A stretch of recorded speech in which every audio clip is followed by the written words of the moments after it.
Hello guys, तो मैं IIT Roorkee का स्टूडेंट। तो आज हम फाइनली डिस्कस करने वाले हैं आईआर स्पेक्ट्रोस्कोपी के बारे में। तो आईआर स्पेक्ट्रोस्कोपी है क्या, यानी कि इंफ्रारेड स्पेक्ट्रोस्कोपी है ये हमारी। तो इसको हम लोग बोल सकते हैं एक तरीके से जनरल बेसिक, ये भी हमारी वाइब्रेशनल स्पेक्ट्रोस्कोपी ही होती है एक तरीके से। ठीक है, अब हम इसका यूज कहाँ करते हैं? तो पहले तो आईआर स्पेक्ट्री का मेन चीज है कि यार इसका हम यूज करते हैं फंक्शनल ग्रुप को बताने में। सपोज करो आपके पास कोई कंपाउंड है, उसमें कोई फंक्शनल ग्रुप लग रखा है, तो उसको आईआर स्पेक्ट्रोस्कोपी स्पेक्ट्रा के थ्रू एक्सप्लेन कर देगा पीक देके। तो फिर यानी कि आईआर स्पेक्ट्रोस्कोपी हमें फंक्शनल ग्रुप की नॉलेज देता है। ठीक है, अब आईआर स्पेक्ट्रोस्कोपी जो हमें स्पेक्ट्रा देने वाली है वो एक्चुअल में देती किस रीजन से है? तो सपोज करो आप इसको मान सकते हैं कि ये डायपोल मूवमेंट की वजह से हमें स्पेक्ट्रा प्रोवाइड करवाती है। अब डायपोल मूवमेंट यानी दो एटम के बीच में इलेक्ट्रोनेगेटिव डिफरेंस होगा, तो वहां पे एक तरीके से डायपोल मूवमेंट जनरेट होगा। तो उसके रीजन से हमें आईआर स्पेक्ट्रोस्कोपी स्पेक्ट्रा प्रोवाइड करवाती है। एक तरीके से नॉर्मल वे से समझने का ट्राई कर रहे हैं हम लोग। ठीक है, अदरवाइज ये स्पेक्ट्रोस्कोपी बहुत ही डीप में पढ़नी चाहिए वैसे तो, बट हम नॉर्मल वे से समझने का ट्राई कर रहे हैं। ठीक है, अब आईआर स्पेक्ट्रोस्कोपी है, अब ये देगा क्या? हमें स्पेक्ट्रा देने वाला है। तो स्पेक्ट्रा वो दिखेगा कुछ किस तरीके से, अगर उसको हम लोग डिस्कस करें तो सपोज करो ये है वाई एक्सिस। तो वाई एक्सिस पे हमें देखने को मिलेगी इंटेंसिटी, देखने को मिलती है हमें वाई एक्सिस पे। वही एक्स एक्सिस पे हमें देखने को क्या मिलती है? एक तरीके से फ्रीक्वेंसी देखने को मिलती है।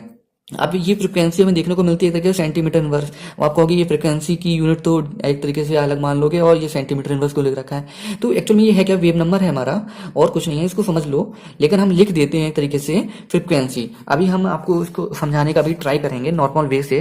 ठीक है, अब फ्रीक्वेंसी लिख दी एक तरीके से सेंटीमीटर इनवर्स में, तो ये डिक्रीजिंग ऑर्डर में होती है। हमें याद रखना कि यहाँ से यहाँ जाएंगे तो डिक्रीजिंग ऑर्डर में जाएगी। कैसे? जैसे मान लो सपोज करो यहाँ पे 4000 सेंटीमीटर इनवर्स थी, तो यहाँ पे आते हैं तो हो सकता है 500 सेंटीमीटर मैटर इनवर्स हो जाए, यानी कि डिक्रीज होती जा रही है हमारी एक तरीके से वेव नंबर। ठीक है, अगर हम बात करें कि आईआर स्पेक्ट्रोस्कोपी में कौन सी रेडिएशन यूज करते हैं, तो हम रेडिएशन आपको पता होगा कि कौन सी यूज कर सकते हैं। तो रेडिएशन यूज करते हैं इंफ्रारेड, जो जैसे कि नाम से पता चल रहा है इंफ्रारेड। इंफ्रारेड रेडिएशन को हम यूज करने वाले होते हैं इस स्पेक्ट्रोस्कोपी में, यानी कि यही लाइट हम एक तरीके से डालने वाले होते हैं अपने जो भी कंपाउंड वगैरह दिया होता है हमें। ठीक है, तो सपोज करो इंफ्रारेड जो है आईआर स्पेक्ट्रोस्कोपी में कितनी जाती है?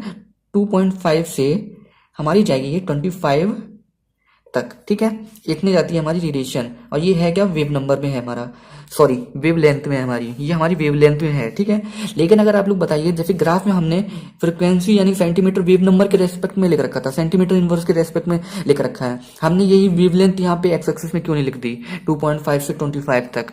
क्योंकि इसका भी एक रीजन है। सपोज कीजिए अगर हमने यहाँ पे वेवलेंथ लिख रखी होती 2.5 से, सपोज करो यहाँ पे मान लो 2.5 और यहाँ पे 25 होता, तो अगर हमें कोई भी स्पेक्ट्रा मिलता, ठीक है, पहले तो हम जानेंगे कि आईआर स्पेक्ट्रोस्कोपी में स्पेक्ट्रा इस तरीके से दिखता कैसे, पहले हम ये जान लेते हैं। तो स्पेक्ट्रा कुछ हमें आईआर स्पेक्ट्रोस्कोपी में इस तरीके का देखने को मिलेगा, इस तरीके की कुछ पीक देखने को मिलती है हमें।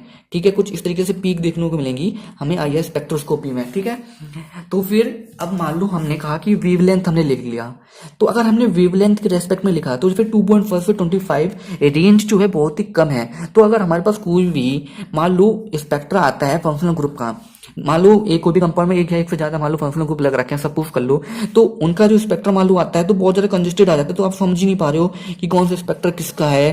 तो इस रीजन से बहुत ही, क्योंकि रेंज बहुत छोटी है, तो रेंज को बढ़ाने के लिए हम लेते हैं सेंटीमीटर इनवर्स यानी कि वेव नंबर के रेस्पेक्ट में।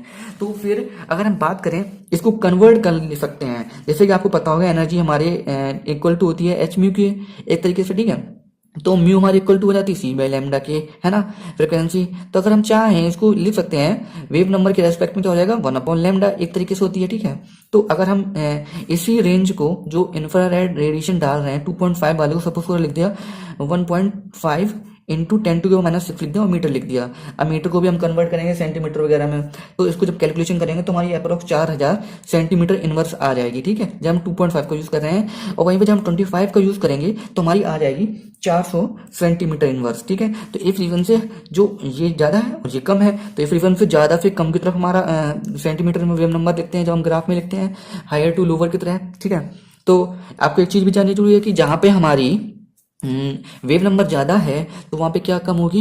वेवलेंथ। ठीक है, वेवलेंथ कम होगी तो यानी कि हमारी एनर्जी कम होगी।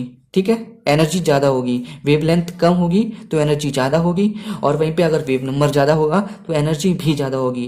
कैसे समझते हैं? मान लो सपोज करो हमारा ई है इक्वल टू एच म्यू था ना, तो एच सी बाई लैम्डा था, यानी कि वेव लेंथ अगर कम होगी तो एनर्जी तभी तो ज़्यादा होगी।